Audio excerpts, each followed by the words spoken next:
വിശുദ്ധ മരിയ ഫൗസ്തീനായുടെ യേശു ദർശനങ്ങൾ. മഞ്ഞുപോലെ പൊഴിയും കരുണ, ആകാശം പോൽ വിശാലം കരുണ. മഞ്ഞുപോലെ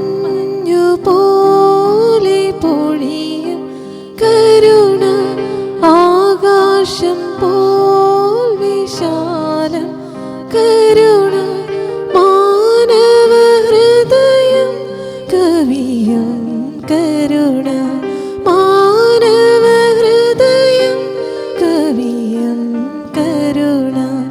ഉന്നത കരുണ, ദൈവ കരുണ, മഹാകരുണ, ദൈവ കരുണ.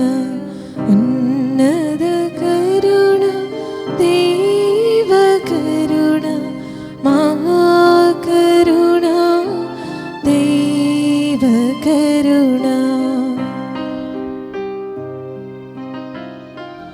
എൻ്റെ സഹോദരിമാരിൽ ഒരാളുമായി ഞാൻ നൃത്തത്തിന് പോയി.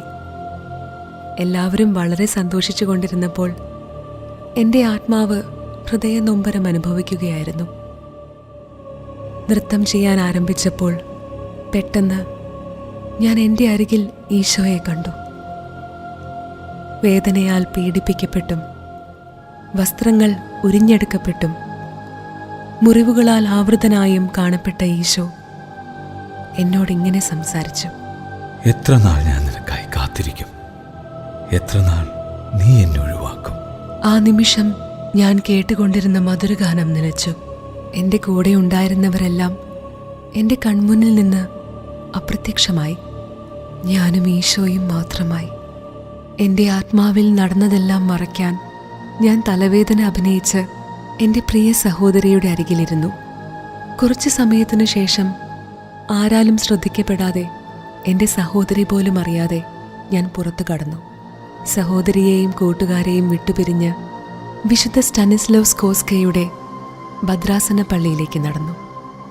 പ്രഭാതരശ്മികൾ പതിച്ചു തുടങ്ങിയിരുന്നു. ഭദ്രാസന പള്ളിയിൽ വളരെ കുറച്ച് ആളുകളെ ഉണ്ടായിരുന്നുള്ളൂ. എൻ്റെ ചുറ്റും സംഭവിക്കുന്ന ഒന്നിനെക്കുറിച്ചും ശ്രദ്ധിക്കാതെ ദിവ്യകാരുണ്യത്തിന് മുൻപിൽ സാഷ്ടാംഗ പ്രണാമം ചെയ്ത് ഇനി എന്തു ചെയ്യണമെന്ന് മനസ്സിലാക്കി തരുവാൻ ദയ തോന്നണമേ എന്ന് ഞാൻ കർത്താവിനോട് യാചിച്ചു. അപ്പോൾ ഞാൻ ഈ വാക്കുകൾ ശ്രവിച്ചു. വാൾസോയിലേക്ക് ഉടനെ പോകുക. അവിടെ ഒരു മഠത്തിൽ നീ പ്രവേശിക്കും. പ്രാർത്ഥന കഴിഞ്ഞ് ഞാൻ എഴുന്നേറ്റ് വീട്ടിൽ വന്ന് അത്യാവശ്യം ക്രമീകരിക്കേണ്ട കാര്യങ്ങൾ എല്ലാം ചെയ്തു. എൻ്റെ ആത്മാവിൽ സംഭവിച്ച കാര്യങ്ങളെല്ലാം എനിക്ക് സാധിക്കുന്ന വിധം എൻ്റെ സഹോദരിയെ പറഞ്ഞു ധരിപ്പിച്ചു. എൻ്റെ മാതാപിതാക്കളോട് യാത്ര ചോദിക്കാൻ അവളെ പറഞ്ഞേൽപ്പിച്ചിട്ട് ഞാൻ ധരിച്ചിരുന്ന വേഷത്തിൽ തന്നെ യാതൊരു വസ്തുക്കളും എടുക്കാതെ വാർസോയിലെത്തി. ട്രെയിനിൽ നിന്നിറങ്ങിയപ്പോൾ എല്ലാവരും അവരവരുടെ വഴികളിൽ പോകുന്നത് കണ്ട് ഞാൻ ഭയചകിതയായി. എന്തു ചെയ്യണം? ആരെ ആശ്രയിക്കണം? എനിക്ക് ആരെയും പരിചയമില്ലല്ലോ. അതിനാൽ ഞാൻ ദൈവമാതാവിനോട് പറഞ്ഞു, മറിയമേ, എന്നെ നയിക്കുക, വഴി കാട്ടുക. ഉടനെ തന്നെ എൻ്റെ അന്തരാത്മാവിൽ നഗരം വിട്ടുപോകണമെന്നും അടുത്തുള്ളൊരു ഗ്രാമത്തിൽ രാത്രി ചെലവഴിക്കാൻ സുരക്ഷിതമായൊരു സ്ഥലം കണ്ടെത്തുമെന്നും നിർദ്ദേശിക്കുന്നത് ഞാൻ കേട്ടു.